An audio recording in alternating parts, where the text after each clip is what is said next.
Hello, I'm Annette Young and welcome to the 51%, a show about women reshaping our world. Coming up, and thousands of women and children flee Ethiopia to neighbouring Sudan as fighting continues in the northern region of Tigray between government troops and the Tigrayan rebels.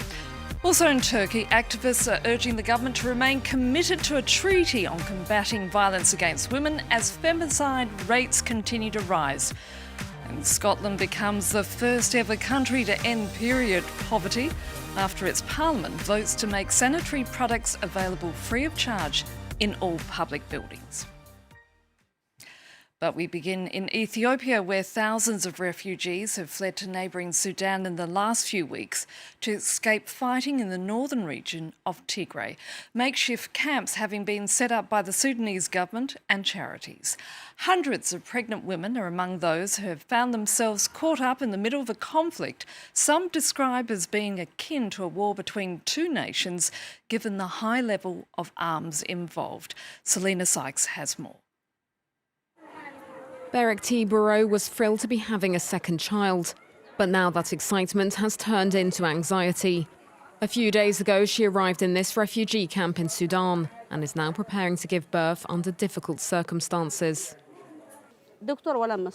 I'm really scared because there are no doctors, no hospitals. I can't sleep at night because I can't stop thinking about what will happen to me. How am I going to give birth to a child when there's nothing to eat or drink? At 9 months pregnant, T fled Tigray in the north of Ethiopia. In the last few weeks, the region has seen fierce fighting break out between the army and forces loyal to regional leaders. Around 36,000 Ethiopians have fled to Sudan. Among them are 700 pregnant women who are staying in makeshift camps set up by the Sudanese government and humanitarian organisations.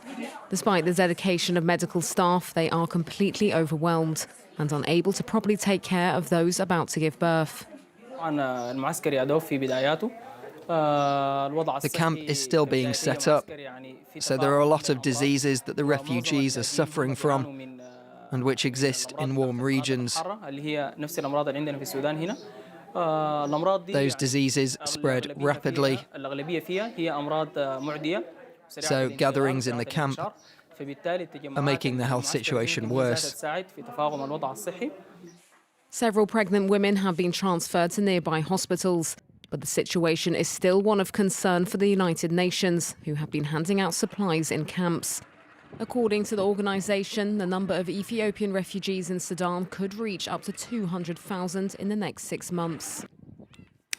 Now to Turkey, where protesters have taken to the streets calling on the government to remain committed to a treaty on combating violence against women. In recent months, Ankara has threatened to pull out of the agreement known as the Istanbul Convention. This despite Turkey having been the first nation to ratify the groundbreaking agreement. France 24's Shona Bhattacharya in Istanbul sent us this report. In this cafe in central Istanbul, Rojda agreed to share her story. The young woman was a victim of abuse in high school by her uncles who wanted to marry her to her cousin. My friends at school were very surprised at the news of my engagement and didn't understand how it was possible. When I arrived one day at school with a black eye after being beaten by my uncle, when they saw the bruises on my body, they were very upset. Rojda got no support from administrators in school, so she turned to a representative of the Ministry of Social and Family Affairs. I told him my situation, the details of my complaint, but he didn't take me seriously. He asked me, how can we be sure that you didn't make up this plan with another friend? How can we know that your family isn't really trying to marry you off? It was very traumatizing. In the end, Rojda was able to escape her situation, but wishes she'd had more support. Support like the kind Morchata has been providing for 30 years. This rights group provides shelter for women in need. To get away from a violent situation, sometimes these women need a spot at a shelter, whether they have children or not, either because their lives are in danger or because they simply need social support close by that the shelter provides. On paper, Turkey has social and legal structures to help female victims of domestic violence and punish the men responsible for it. But Ankara has threatened to pull out of the Istanbul Convention, a treaty Turkey signed in 2012, along with 44 other countries and the European Union. Here, feminist organizations are keeping up the pressure and getting results, if only temporarily. They kind of backtrack on the debate for a little bit, drag the issue out in order to diffuse public criticism, and then they bring it back onto the table. So there is no guarantee that the Istanbul Convention will remain in place or that it will be implemented unless we continue to be out on the streets and to be demanding that. Ever since the Istanbul Convention was adopted in Turkey, the number of women killed by men of their inner circle has not decreased. On the contrary, last year, local media report there were 474. To Brazil now, where in one of the largest slums in Sao Paulo, a novel approach has been adopted by locals to help fight the devastating effects of COVID-19. They've voted in street presidents, as they're called, who encourage people to follow health guidelines while ensuring nobody goes hungry. Nearly all of these street presidents are indeed women, and our team on the ground went to meet one of them. In the heart of Sao Paulo, in the favela of Paraisópolis, Cláudia is busy preparing about 50 meals. She was a nanny until she lost her job at the start of the pandemic. Now she's found a new job in her own kitchen. A month and a half ago, I was offered the job cooking. There is a small salary in exchange, and I was even given a fridge and an oven. New kitchen equipment and a minimum wage of almost €200 per month. A precious help for this single mother, especially when the majority of the favela's 100,000 inhabitants have lost their jobs and are struggling to eat. It's made me realise that my problems are nothing compared to other people's, and it feels good to help out. The meals she cooks are intended for her neighbours who are most in need. The daily distribution is an opportunity to hear from them. Since the start of the pandemic, Cláudia has become president of her street, a role that she takes very seriously. She has a big heart to come and take care of us like that, right at our doorstep.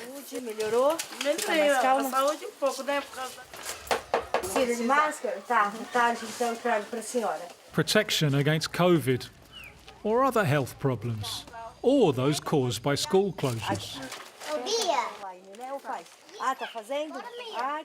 She listens to everyone with an attentive ear and reports any problems to the Residents' Association. I feel like a superwoman. The men are still very macho here. They look at me a little weirdly and say, "It's amazing, you're so brave, so hardworking, don't stop."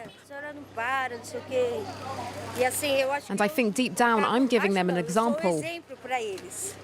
Like Cláudia, the favela has more than 600 street presidents appointed at the start of the pandemic to avoid social isolation in the midst of quarantine. But the project now goes far beyond humanitarian aid. We teach them business courses so that they can manage their accounts, sell donuts, cakes from home. We want to empower them all through a project, and once the pandemic has passed, make sure they have a certain independence as women.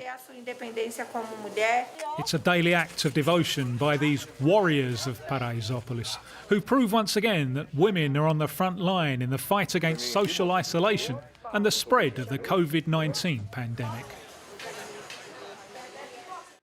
And finally, Scotland will be the first country in the world to end period poverty. This after its parliament voted to make sanitary products available free of charge in all public buildings. In recent months, aid groups in the UK have warned that access to sanitary products was becoming a major issue for women struggling with poverty, made all the more worse by the pandemic. Camille Nedelec has more. It's a basic essential that's out of reach for some.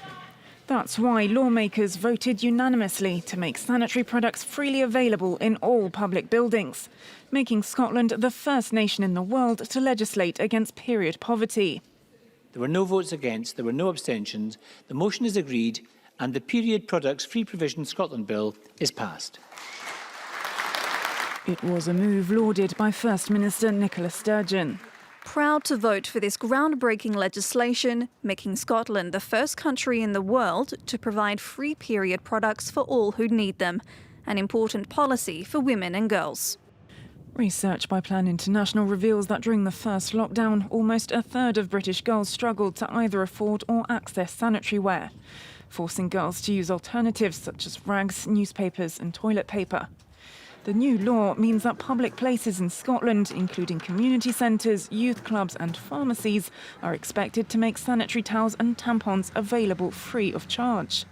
The measure is set to cost almost €27 million per year and comes off the back of a previous measure in 2018 that saw free period products made available at schools, colleges and universities. And that's it for this edition. You can also connect with us via our Facebook page, that of course being France24.51%, or do send us a tweet at _51%. So until our next show, bye for now.